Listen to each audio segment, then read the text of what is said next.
পেটাই পরোটা খেতে কিন্তু বেশ ভালোই লাগে বন্ধুরা। এখন তো আবার বৃষ্টি বাদল হচ্ছে, একটু ঠান্ডা ঠান্ডা ওয়েদার আছে, তো এরকম সকালবেলা যদি একটু গরম গরম পেটাই পরোটা খাওয়া যায় তাহলে কিন্তু বেশ ভালোই লাগে। যদিও এখন একটু গ্যাস কম্বলের সমস্যা আছে আমার, কিন্তু একটুখানি যদি খাই তাহলে তো কোনো প্রবলেম হবে না, তাই না? তাছাড়া এখন গ্যাসের সমস্যার জন্য দামও বেড়ে গেছে, তো 9 মাসে 6 মাসে একবার খাওয়া যেতেই পারে। তো পেটাই পরোটাটা কী করে তৈরি হয় নিজেরাই দেখে নাও।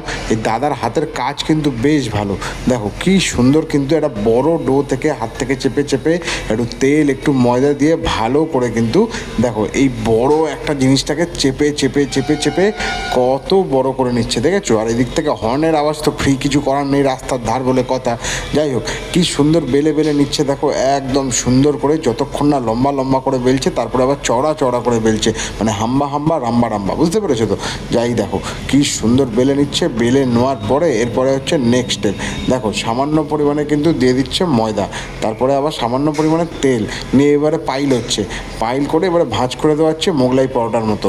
এটা করলেই কিন্তু আমাদের পেটাই পরোটার ফার্স্ট স্টেপ রেডি।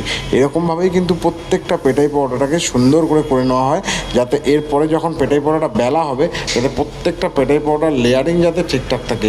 এরকমভাবেই কিন্তু পেটাই পরোটা আসলে তৈরি হয়, আর এই জন্যই পেটাই পরোটার মধ্যে এতগুলো ভাঁজ থাকে, বুঝলে তোমরা?